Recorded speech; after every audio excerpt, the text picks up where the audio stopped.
जय जय श्यामा जय जय श्याम जय जय श्री वृंदावन धाम। आइए आप सभी का स्वागत करती हूँ मैं पूजा कृष्णा दासी भक्ति चैनल कृष्णा डिवोशन पर। और आज हम बढ़ने जा रहे हैं श्री कृष्ण चरित अमृतम के नेक्स्ट प्रसंग में। पिछले प्रसंग में हम श्रवण कर चुके हैं कि उद्धव को गोपियाँ बरसाने में कुंजों में आने के लिए निमंत्रण कर गई हैं और उद्धव यशोदा मैया और नंद बाबा की परमिशन लेकर अब जा रहे हैं बरसाने की ओर।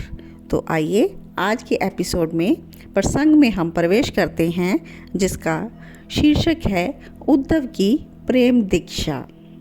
उद्धव जी बताते हैं कि मैंने जब बरसाने में पाँव रखे ना अपने, तो मैं बहुत ही आश्चर्यचकित हो गया, क्योंकि कितनी कोमल भूमि थी और वहाँ की ऊर्जा विशुद्ध प्रेम की ऊर्जा।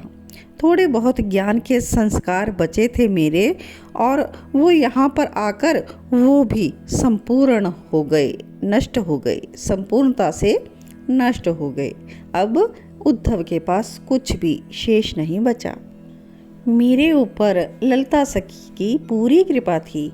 गहवर वन में उन्होंने मुझे दर्शन करवाए, उन्होंने मुझे हर स्थान दिखाया। सांकरी खोर, प्रेम सरोवर में स्नान करने की मेरी स्वयं की इच्छा हुई, तो मैंने ललिता सखी से कहा, तो वो इतना ही बोली, ये प्रेम सरोवर है हे उद्धव, जो डूबा है यहाँ पर वो किसी काम का नहीं रहता। और मैंने भी कहा, ललिते, मुझे अब किसी का रहना भी नहीं है। मेरे ठाकुर श्री कृष्ण हैं तो मेरी ठकुरानी श्री राधा रानी। और मैंने स्नान किया उस प्रेम सरोवर में। मुझे बार बार रोमांच हो रहा था और मेरे रोम रोम से क्या प्रकट होने लगा, श्याम श्याम श्याम, बस श्याम नाम। अब तो मैं उन्मत्त होकर नाचने लगा। ललिता सखी ने मुझे पकड़कर श्री जी के सामने खड़ा कर दिया। अहो, वो श्री कृष्ण की आह्लादनी प्रेम महाभाव की साकार रूप श्री राधा रानी, वो कुंजों में बैठी थी। आज वो शांत थी, दृष्टि नीचे करके किसी भाव देश में विचरण कर रही थी। ललिता सखी ने मुझे आगे जाने के लिए कहा और मैं तनिक आगे बढ़ा और उनके चरण कमल का बिना स्पर्श किए दूर से ही मैंने प्रणाम किया था। और रासेश्वरी ने मुझे दृष्टि ऊपर करके पूछा, कौन? मैंने कहा, मैं श्री कृष्ण का सखा उद्धव मथुरा से आया हूँ।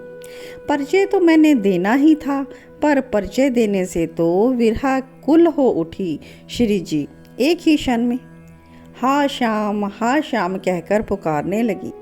कैसे हैं मेरे श्याम सुंदर, कैसे हैं मेरे प्राणेश? उद्धव, कुछ तो बताओ। और वो रोकर मुझे पूछने लगी, पर मुझसे एक अपराध बन गया। मैंने तो इन हरि प्रिया जू को कुछ सांत्वना मिलेगी कहकर ये सब कहा था, पर यहाँ तो स्थिति विरहाकुल हो गई। उद्धव भी इस बात से बहुत दुखी हैं, लेकिन कहते हैं ठीक ही हुआ, क्योंकि मुझे श्री राधा रानी से प्रेम की दीक्षा मिल गई। प्रेम क्या है, क्या होता है, श्री जी ने मुझे समझा दिया था।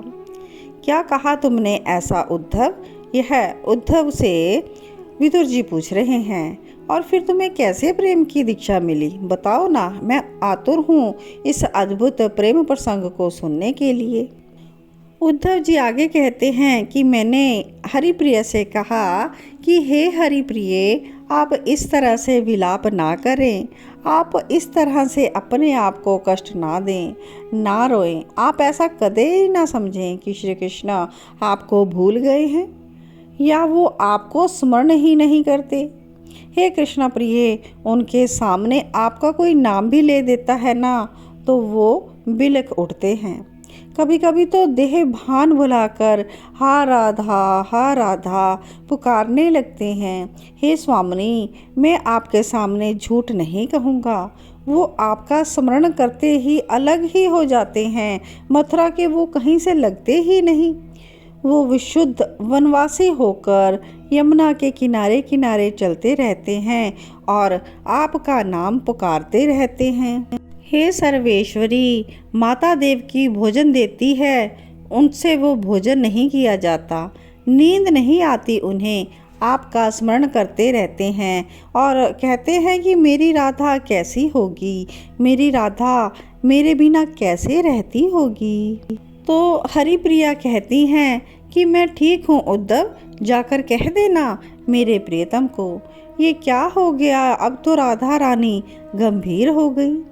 मैं ठीक हूँ ना, देखो अच्छे से देखो उद्धव, मैं प्रसन्न हूँ। अब जाकर अपने सखा से यही कहोगे कि राधा खुश है।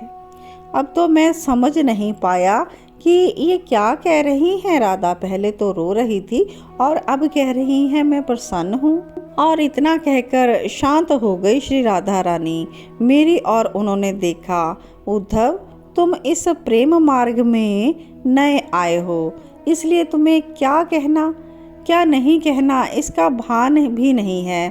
क्या सोचकर इतना सब बोल गए तुम? क्या सोचा था तुमने कि श्री कृष्ण मेरे लिए बिलखते हैं? भोजन नींद उन्होंने मेरे लिए छोड़ दिया है।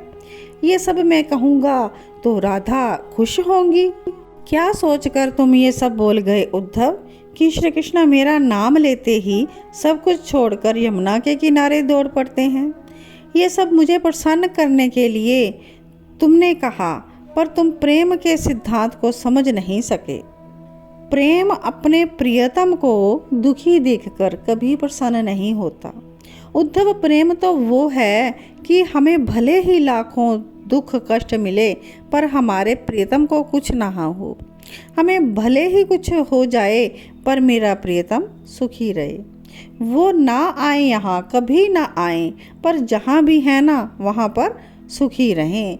यह श्री राधा रानी के वाक्य थे। उद्धव, एक बात सुनो, मत कहना प्रियतम को कि राधा दुखी है।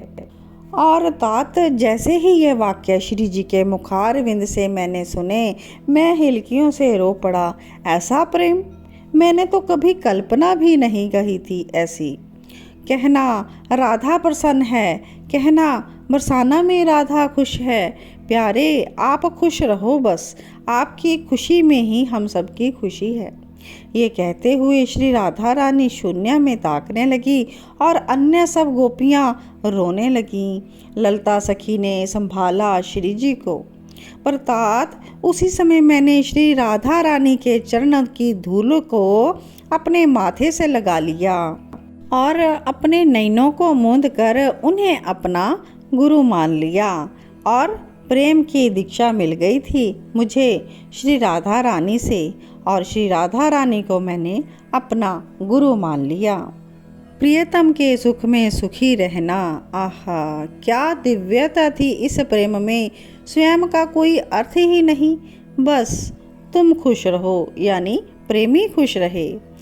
मैं पूरी रात कभी रोता, कभी हंसता, कभी प्रेम उन्मत्त होकर नाचता, कभी वहाँ की लताओं से बतियाता। बरसाने में मेरी इसी तरह से पूरी रात बीत गई। और आज उद्धव की प्रेम दीक्षा आप सबने श्रवण की। उद्धव बहुत ही उन्मत्त हो गया श्री राधा रानी से प्रेम की दीक्षा पाकर। आज का प्रसंग बहुत ही आनंदित। आप सभी भी प्रेम की इस उच्चतम अवस्था को समझते होंगे और राधा कृष्ण के प्रति अपनी श्रद्धा और भाव ज़रूर उन्मत्त कीजिए। मेरे राधा श्याम सुंदर की जय हो, ब्रज की गोपियों की जय हो। जय जय श्यामा, जय जय श्याम, जय जय श्री वृंदावन धाम। आज का प्रसंग हम यहीं पर विश्राम करते हैं और अगले प्रसंग में प्रवेश करने के लिए मिलते हैं अपने नेक्स्ट भाग में। तब तक के लिए आप सभी को जय श्री कृष्णा, जय जय श्री राधे।